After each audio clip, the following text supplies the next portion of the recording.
رات آدھی سے زیادہ گزر چکی تھی۔ اندھیرے کے سبب سڑک پر گہرا سکوت طاری تھا۔ تارکول کی پکی سڑک پر سناٹا طاری تھا۔ سڑک کے دونوں اطراف دور دور تک ایک طویل میدانی سلسلہ تھا جس میں خودرو جھاڑیاں اور پودے کثرت سے اگے ہوئے تھے۔ یہ طویل میدانی سلسلہ جا بجا اونچے نیچے ٹیلوں پر مشتمل تھا۔ چہار سو گھمبیر سناٹے کا راج تھا۔ ایسے میں ایک کار کی تیز روشنی ابھری۔ اس نے سناٹے کے احساس کو مجروح کر دیا۔ کار میں دو لوگ سوار تھے، ایک لڑکا اور ایک لڑکی۔ لڑکے کی عمر 26 سال کے آس پاس جبکہ لڑکی کی عمر 24 سال تھی۔ لڑکی نے دلہن کا جوڑا زیب تن کر رکھا تھا اور وہ فل میک اپ میں تھی۔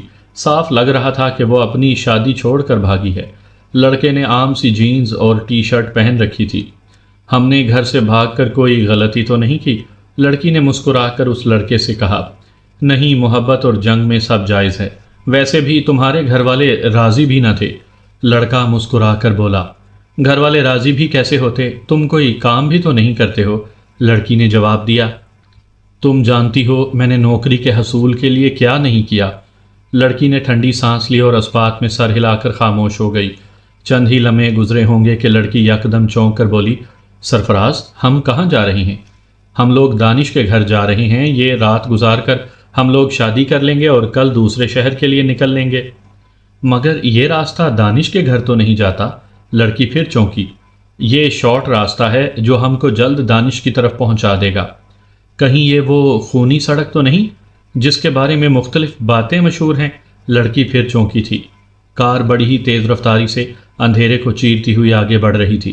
لڑکی کی بات سن کر سرفراز کچھ دیر تک خاموش رہا، پھر اسبات میں سر ہلا کر ہاں کیا اور پھر اس کی طرف غور سے دیکھا اور پھر بولا، صدف، تم ایک پڑھی لکھی لڑکی ہو۔ آج کے دور میں یہ سب باتیں محض افسانوی ہیں۔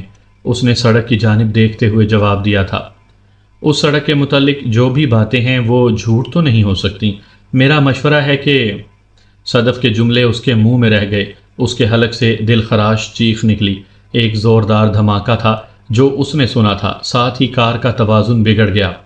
کار کے بونٹ سے کوئی چیز ٹکرائی تھی جسے سرفراز نے صاف دیکھا تھا۔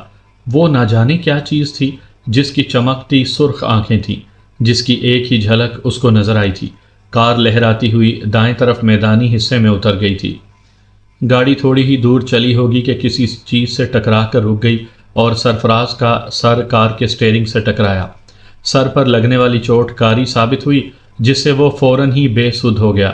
صدف نے چیختے ہوئے سرفراز کو ہلایا لیکن اس نے کوئی حرکت نہیں کی۔ وہ بے ہوش ہو چکا تھا۔ باہر بالکل سناٹا تھا۔ کار میں سرفراز بے ہوش پڑا تھا اور صدف اکیلی تھی۔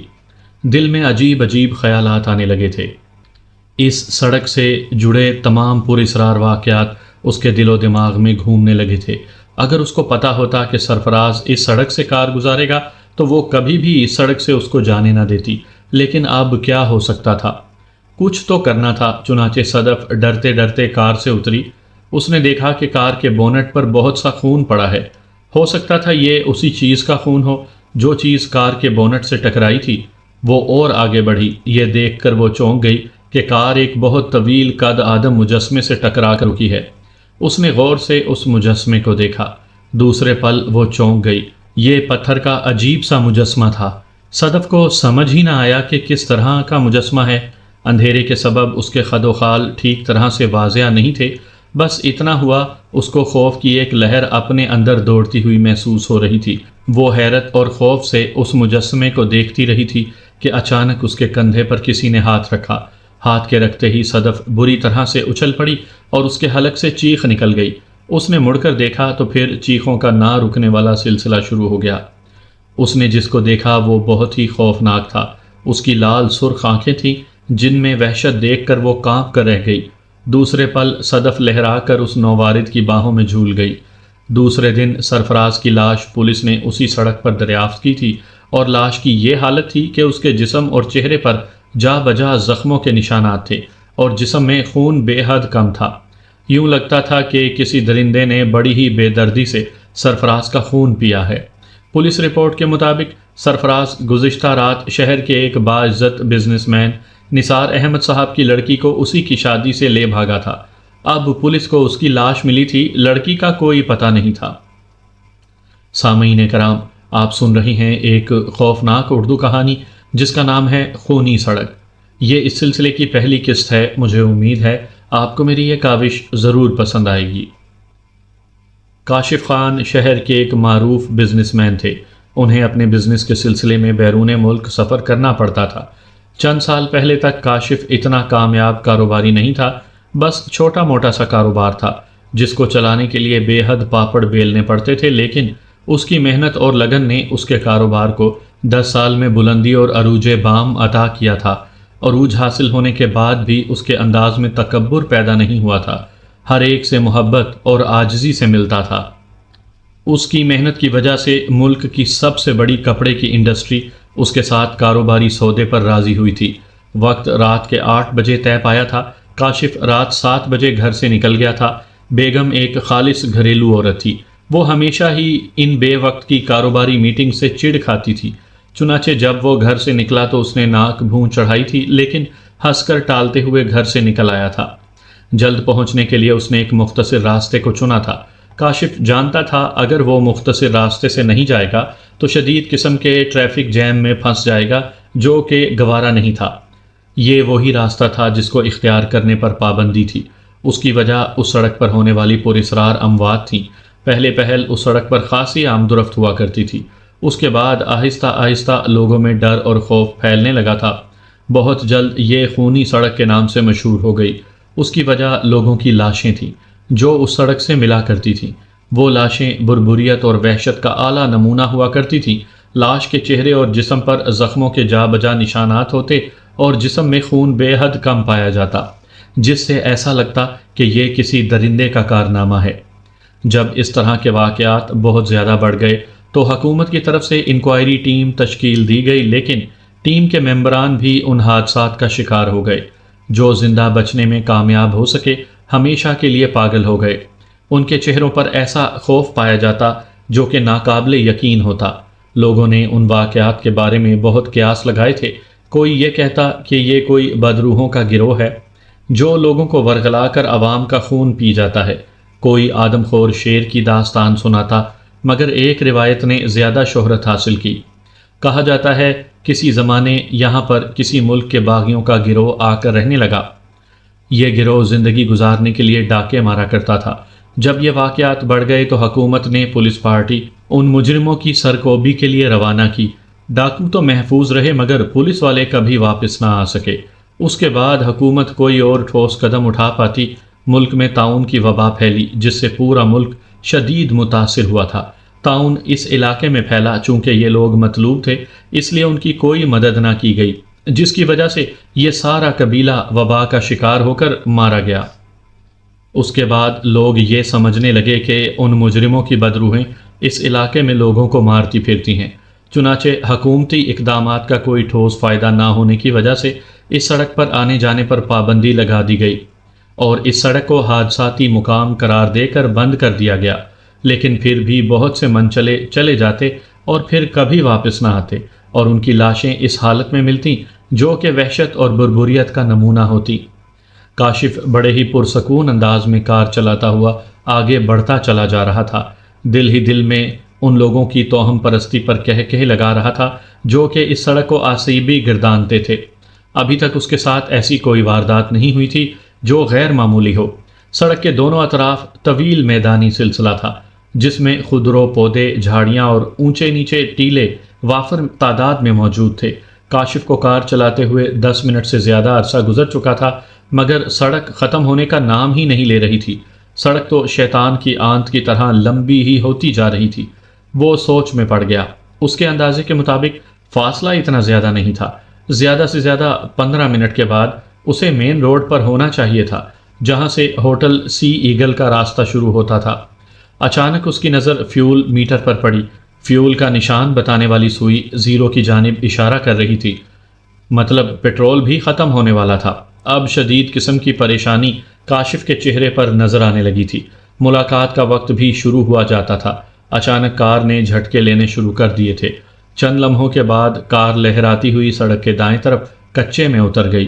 کار کا فیول میٹر زیرو کی ریڈنگ شو کر رہا تھا اور کار رک چکی تھی۔ اوہ خدا، اب کیا ہوگا؟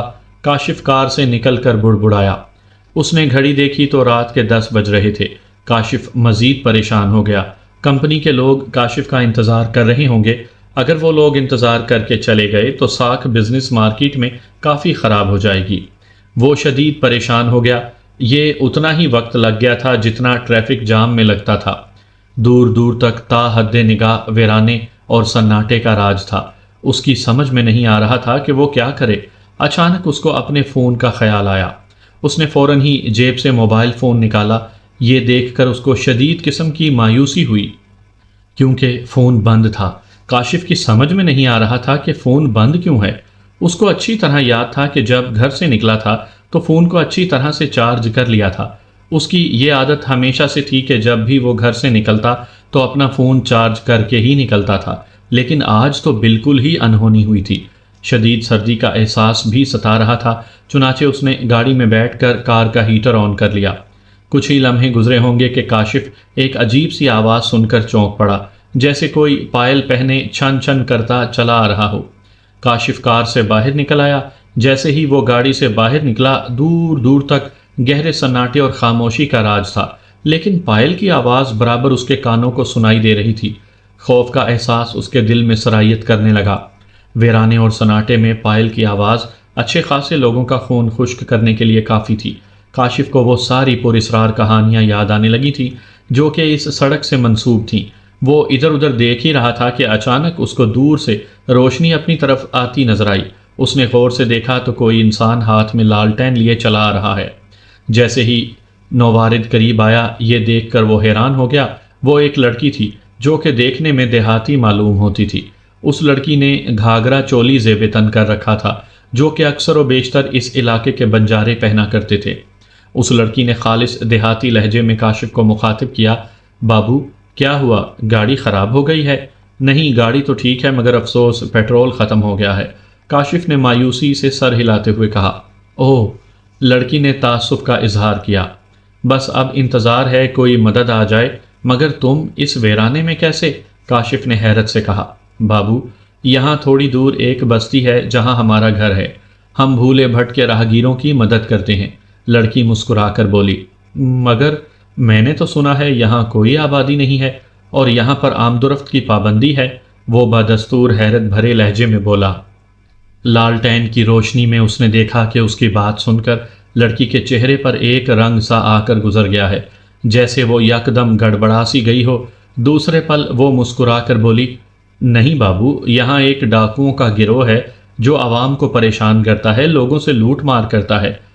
اچھا، جواب مختصر تھا۔ بابو تم ہمارے گھر چلو، رات ہمارے گھر میں گزار لینا، صبح کوئی نہ کوئی گاڑی گزرے گی تو پھر پیٹرول کا بھی کچھ انتظام ہو جائے گا۔ لڑکی پھر مسکرائی تھی۔ کاشف نے دل میں سوچا کہ ساری رات یہاں گاڑی میں کالی کرنے سے بہتر ہے کہ لڑکی کے ساتھ چلا جائے، صبح ہونے پر دیکھا جائے گا، کیونکہ ابھی دوسری کسی گاڑی کے گزرنے کے کوئی آثار نہیں تھے۔ میٹنگ تو خراب ہو ہی گئی ہے، چنانچہ کاشف اسبات میں سر ہلاتے ہوئے اس کے ساتھ چل پڑا تھا۔ چلنے سے پہلے کار کے ڈیش بورڈ سے ٹارچ نکالنا نہیں بھولا تھا۔ ڈیش بورڈ میں ہمیشہ ہی ایک ٹارچ موجود رہتی تھی تاکہ اگر کار میں کوئی چھوٹی موٹی خرابی ہو جائے تو ٹارچ کی روشنی کی مدد سے دور کی جا سکے۔ لڑکی آگے آگے چل رہی تھی اور وہ اس کے پیچھے تھا۔ ٹارچ کی روشنی میں کاشف نے لڑکی کے سراپے کو غور سے دیکھا۔ لڑکی بے حد حسین تھی اور اس کی چال بہت دلکش تھی۔ بابو، کیا نام ہے تمہارا؟ لڑکی نے چلتے چلتے پوچھا۔ کاشف خان۔ کیا کرتے ہو بابو؟ کاروبار ہے میرا، کپڑے کا۔ لڑکی نے کوئی جواب نہ دیا۔ وہ دونوں چلتے ہی رہے۔ کاشف بس لڑکی کی دلکش چال کو دیکھتا چل رہا تھا۔ اسے اپنی کاروباری میٹنگ کے خراب ہونے کا بہت افسوس تھا، مگر کیا ہو سکتا تھا؟ تھوڑی دور چلنے کے بعد اس کو آبادی کے آثار نظر آئے۔ چاند کی روشنی میں مکانوں کے دھندلے اور ملگجے سائے دیکھ کر اس کا حوصلہ بلند ہو گیا۔ آبادی دیکھ کر اس کی امید جاگ گئی کہ چلو رات کا کوئی انتظام ہو گیا، ورنہ پہلے اس کے دل و دماغ میں یہی تھا کہ لڑکی جھوٹ بول رہی ہوگی۔ تھوڑی دور چلنے کے بعد مکانات صاف اور واضح نظر آنے لگے تھے، لیکن دور دور تک کوئی نظر نہیں آ رہا تھا۔ عجیب سا غیر فطری سا سناٹا طاری تھا، جیسا سناٹا قبرستانوں میں ہوتا ہے۔ وہ اس چیز کو محسوس کیے بغیر نہ رہ سکا۔ اتنا سناٹا کیوں ہے، بالکل غیر فطری سا؟ کاشف نے حیرت سے پوچھا۔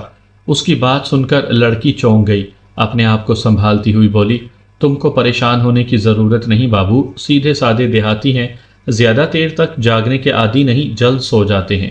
اس نے کوئی جواب نہ دیا، نہ جانے کیوں ایسا لگا کہ یہ جھوٹ بول رہی ہے، مگر کیوں؟ اس کا جواب کاشف کے پاس نہیں تھا۔ اس نے سوچا جو ہوگا دیکھا جائے گا، ابھی تو فی الحال اس کے ساتھ چلا جائے۔ اس کے ذہن میں یہ خیال تھا کہ یہ لڑکی ضرور اس علاقے کے ڈاکوؤں کی ساتھی ہے، مگر اس نے خود کو حالات کے حوالے کر دینا بہتر سمجھا، کیونکہ وہ ساری رات گاڑی میں تو نہیں گزار سکتا تھا۔ چنانچہ کاشف چپ چاپ اس کے ساتھ چلتا رہا۔ کچھ ہی لمحات کے بعد اچانک وہ اس کی جانب دیکھ کر گویا ہوا، کیا نام ہے تمہارا؟ زاغونا۔ نام بڑا ہی عجیب سا تھا، ایسا نام تو اس نے زندگی میں پہلی بار ہی سنا تھا۔ لڑکی کاشف کو مسلمان معلوم نہیں ہوتی تھی، مگر اس نے اس کا دل رکھنے کے لیے اس کے نام کی تعریف کرتے ہوئے کہا، بہت خوبصورت نام ہے جو کہ تم پر بہت جچ رہا ہے۔ اپنی تعریف پر کاشف نے اس کے ہونٹوں پر مسکراہٹ دیکھی جس میں احساس تفاخر نمایاں تھا۔ اس کی مسکراہٹ کاشف کو سپاٹ اور کھوکھلی لگی، بالکل غیر فطری، زندگی کے ہر احساس سے عاری۔ کاشف کوشش کے باوجود بھی اس میں زندگی تلاش نہ کر سکا۔ اچانک لڑکی نے مسکرا کر کاشف کو مخاطب کیا، تم مجھے توہم پرست انسان معلوم ہوتے ہو۔ اگر بستی میں سناٹا ہے تو اس میں غیر فطری پن کہاں سے گھس آیا؟ شاید میں نے غلط کہا ہے، لیکن مجھے نہ جانے کیوں ایسا لگ رہا ہے میرے قدم کسی بستی کے بجائے قبرستان کی سمت اٹھ رہے ہوں۔ لڑکی نے کوئی جواب نہ دیا، بس عجیب انداز میں مسکرا کر رہ گئی۔ جس انداز میں وہ مسکرائی اس کو دیکھ کر اس کو پھر کسی گڑبڑ کا احساس ہونے لگا تھا۔ اس کو ایسا لگ رہا تھا کہ اس کے ارد گرد کوئی اندیکھا جال سا ہے جس میں وہ پھنس رہا ہے۔ کچھ دور چلنے کے بعد چاند کی روشنی میں کاشف کو پتھر کا ایک مجسمہ نظر آیا۔ پتھر کے اس مجسمے کو دیکھ کر وہ حیران ہوئے بغیر نہ رہ سکا۔ یہ ایک عجیب سا مجسمہ تھا جس کو وہ کوئی نام نہ دے سکا۔ ٹارچ کی روشنی میں اس نے دیکھا کہ یہ مجسمہ کسی عورت کا تھا جس کے خد و خال نہایت خوبصورت تھے۔ عجیب بات یہ تھی کہ اس مجسمے کو دیکھ کر کاشف کے اندر ایک سرد لہر سی دوڑتی ہوئی محسوس ہوئی تھی۔ اس مجسمے کو دیکھ کر کسی ریاست کی حکمران کا گمان ہوتا تھا۔ یہ کس کا مجسمہ ہے؟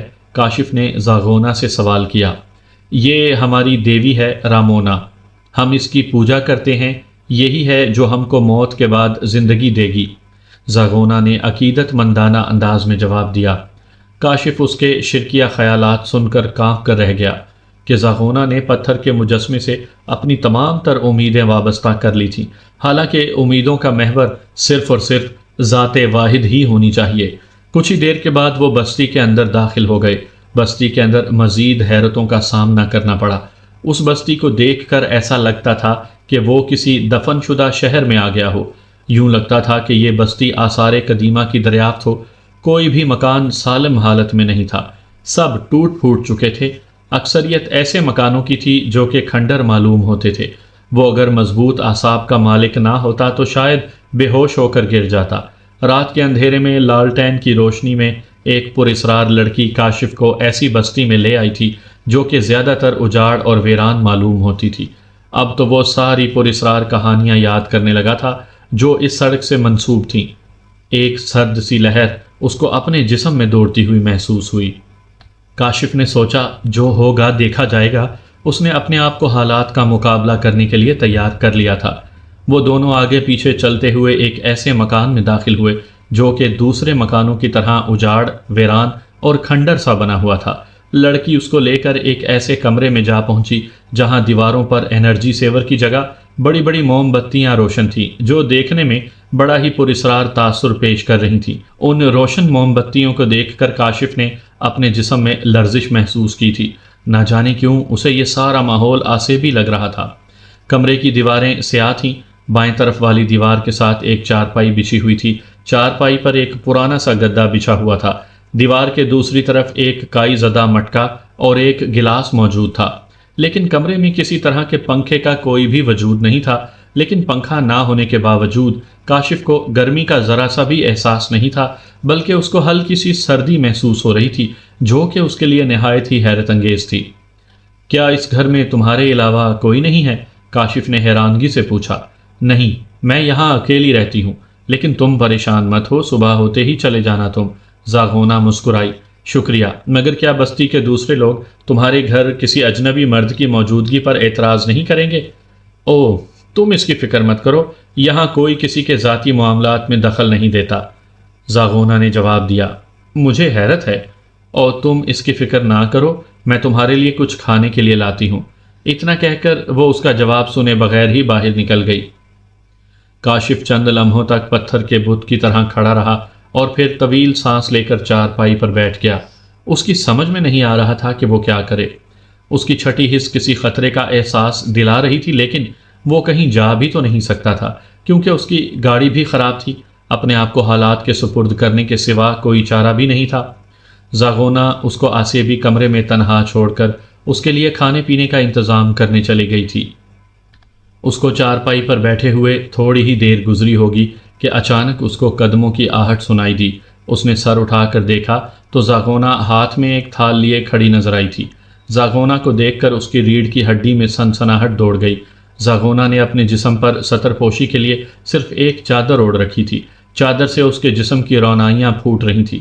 کاشف کی نظریں از خود جھک گئی تھیں۔ زاغونا نے چہرے پر بہت ہی گہرا قسم کا میک اپ کر رکھا تھا۔ اس سے قبل زاغونا کا چہرہ میک اپ سے عاری تھا۔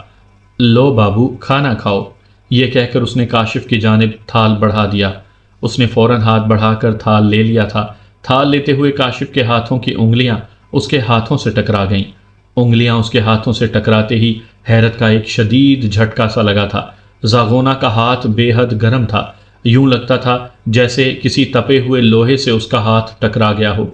اس نے حیرت بھری نظروں سے اس کی جانب دیکھا لیکن کہا کچھ نہیں، لیکن زاغونا اس کی نگاہوں کا مطلب سمجھ کر مسکرا کر بولی، مجھے بخار ہے بابو۔ کاشف اس کی بات سن کر چونک پڑا اور بولا، اتنے تیز بخار کے باوجود تم میری مدد کے لیے؟ کہیں سے بھی تمہاری باتوں سے مجھے ایسا نہیں لگا کہ تم بیمار ہو۔ اس کے لہجے میں حیرت تھی۔ میں کیا کروں بابو، میں ایسی ہی ہوں، کسی کو تکلیف میں دیکھ کر اپنا درد بھول جاتی ہوں، زاغونا نے مسکرا کر کہا۔ اس نے کوئی جواب نہ دیا اور کھانے کی سمت توجہ کر لی تھی۔ تھال میں چاول تھے اور ان میں بوٹیاں تھیں۔ تم کھاؤ، میں 2 منٹ میں آتی ہوں، اتنا کہہ کر وہ کمرے سے باہر نکل گئی۔ چاول واقعی مزیدار تھے، اتنے لذیذ چاول تو اس نے شہر میں بھی نہیں کھائے تھے۔ کاشف کھانے میں مشغول تھا کہ زاغونا پھر اس کے سر پر آن کھڑی ہوئی۔ اس بار اس کے ہاتھ میں ایک پیالہ تھا جس میں کوئی مشروب تھا۔ بابو، تمہارے لیے یہاں کی ایک خاص چیز لائی ہوں، پی کر جی خوش ہو جائے گا تمہارا۔ اتنا کہہ کر اس نے وہ پیالہ کاشف کے ہاتھ میں تھما دیا۔ کاشف جو کہ چاول ختم کر چکا تھا، مشروب کا پیالہ لے کر مسکرایا اور بولا، بہت شکریہ تمہارا زاغونا، چاول بہت لذیذ ہیں۔ اتنا کہہ کر اس نے دیکھے بغیر ہی مشروب سے منہ لگا لیا تھا۔ مشروب جیسے ہی اس کے حلق سے اترا، زاغونا کے ہونٹوں پر نہایت ہی پر اسرار قسم کی مسکراہٹ دوڑ گئی۔ مشروب کا ذائقہ نہایت تلخ تھا، لیکن تھا وہ بھی مزیدار۔ مشروب پیتے ہی اس کی آنکھیں خمار آلود ہو گئیں۔ اب پہلی بار اس نے زاغونا کو بدلی ہوئی نظروں سے دیکھا، جبکہ زاغونا پر فاتحانہ مسکراہٹ تھی۔ اس نے زاغونا کا ہاتھ پکڑ لیا، اس کے لبوں پر مسکراہٹ دوڑ گئی۔ زاغونا نے کوئی تعارض نہ کیا، یوں لگتا تھا کہ وہ جیسے ان معاملات کے لیے تیار ہو۔ اس نے اپنے جسم سے لپٹی ہوئی چادر اتار پھینکی۔ کچھ ہی دیر کے بعد کمرے کے آسیب زدہ ماحول میں خمار آلود سسکاریاں گونج رہی تھیں۔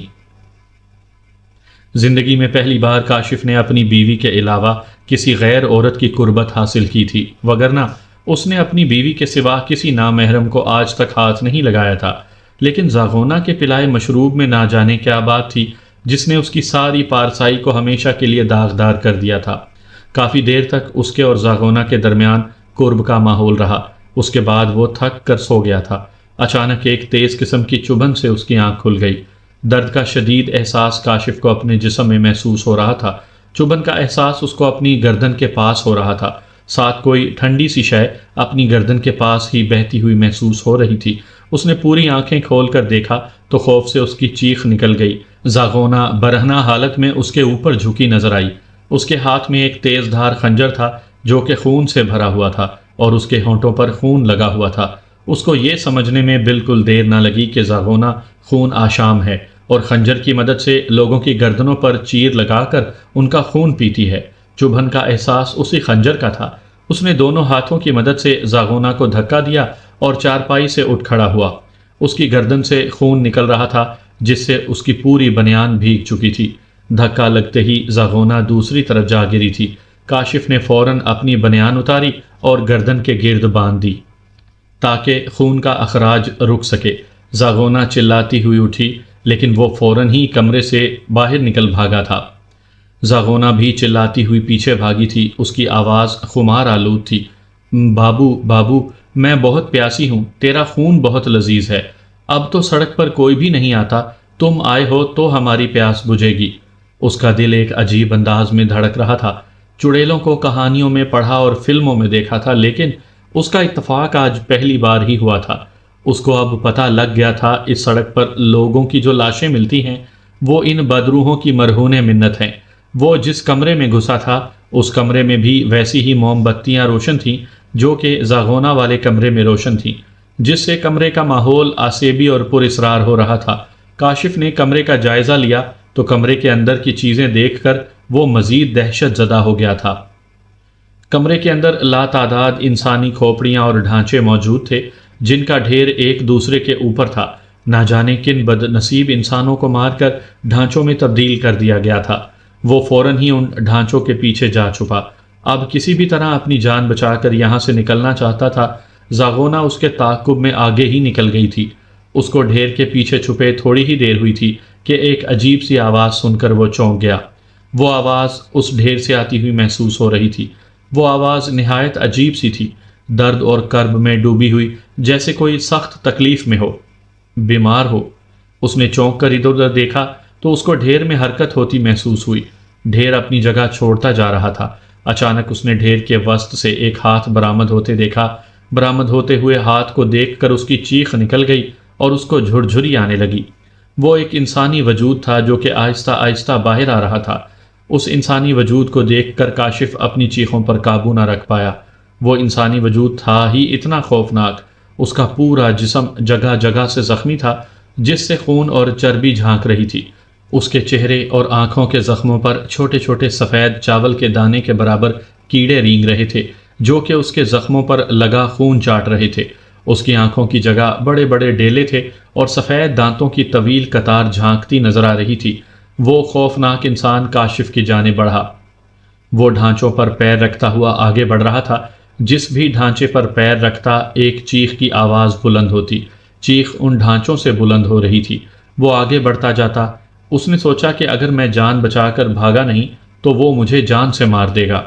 وہ خوفناک انسان جیسے ہی اس کے قریب پہنچا اور اس نے کاشف کی گردن پر ہاتھ ڈال دیا، اسی پل اس کی حاضر دماغی کام آئی اور وہ جھکائی دے کر بچ گیا اور گھوم کر ایک بھرپور لات اس کی پیٹھ پر ماری اور بھاگ کھڑا ہوا۔ اس نے یہ دیکھنے کی بھی توفیق نہ کی کہ اس کی لات کا انجام کیا ہوا ہوگا۔ جیسے ہی کاشف کمرے سے باہر نکلا، سامنے زاغونہ کھڑی نظر آئی۔ اسے دیکھ کر مکروہ انداز میں ہنسی اور چیختی ہوئی اس کی طرف بھاگی تو وہ بوکھلا کر پلٹا تو یہ دیکھ کر چونک گیا کہ اس کے پیچھے وہی خوفناک انسان کھڑا نظر آیا۔ صورتحال اب یہ تھی، کاشف کے سامنے زاغونہ اور پیچھے وہی خوفناک انسان کھڑا تھا۔ موت اس سے صرف چند قدموں کے فاصلے پر تھی۔ اگر وہ بھاگنا چاہتا تو بھاگ نہیں سکتا تھا۔ آگے کنواں تھا اور پیچھے کھائی۔ ذلموس، دفع ہو جا یہاں سے، یہ میرا شکار ہے۔ زاغونہ اس خوفناک انسان کی جانب دیکھ کر بولی۔ اس کی آواز سے غصہ ظاہر ہو رہا تھا۔ جواباً اس خوفناک انسان کے لب ہلے۔ اس کا منہ کھلتے ہی کاشف نے دیکھا کہ بہت سے کیڑے اس کے منہ سے نکل نکل کر فرش پر رینگنے لگے ہیں۔ یہ تیرا نہیں زاغونہ، رامونا دیوی کا شکار ہے۔ تو ایک حقیر سی داسی جس کو کھرچن مل جائے غنیمت ہے، وہ پورا ہڑپنا چاہتی ہے۔ ذلموس کے حلق سے کھوکھلی اور چیختی ہوئی آواز نکلی۔ رامونا کا نام سن کر کاشف چونک پڑا کیونکہ یہ اسی پتھر کے مجسمے کا نام تھا۔ اس نے دیکھا کہ رامونا کے نام پر زاغونہ کے چہرے پر مردنی دوڑ گئی تھی۔ چند لمحے تک وہ سوچتی رہی اور پھر بولی، کچھ بھی ہو، اس کے خون سے صرف میری ہی پیاس بجھے گی۔ زاغونہ کا لہجہ حتمی تھا۔ لگتا ہے تمہیں سبق سکھانا ہی ہوگا۔ اتنا کہہ کر ذلموس نے زاغونہ کی جانب بھاگنا شروع کر دیا۔ اس کو بھاگتے دیکھ کر کاشف بالکل ہی ایک طرف ہو گیا۔ زاغونہ نے ذلموس کی طرف بھاگنا شروع کر دیا۔ دونوں ہی اچھل کر ایک دوسرے سے گتھم گتھا ہو گئے۔ کاشف موقع جان کر وہاں سے بھاگ نکلا۔ جیسے ہی وہ اس کھنڈر نما مکان سے باہر نکلا، اس کے سامنے ایک دوسرا مکان تھا جو کہ بالکل اسی طرز کا تھا۔ ابھی کاشف کھڑا ہی تھا کہ ایک تیز چیخ سن کر وہ اچھل پڑا۔ درد و کرب میں ڈوبی ہوئی چیخ کسی عورت کی تھی۔ چیخ سن کر اس کو ایسا لگا جیسے کہ چیخنے والی کو بڑی ہی بے دردی سے ذبح کیا جا رہا ہو۔ اس کا دل یک بارگی اچھل کر حلق میں آ گیا۔ وہ اپنی تکلیف بھول گیا کہ ابھی کچھ دیر پہلے وہ غیر انسانی مخلوق کے نرغے میں پھنس گیا تھا جو اس کے حصول کے لیے آپس میں لڑ پڑے تھے۔ نہ جانے ان کی لڑائی کا انجام کیا ہوا۔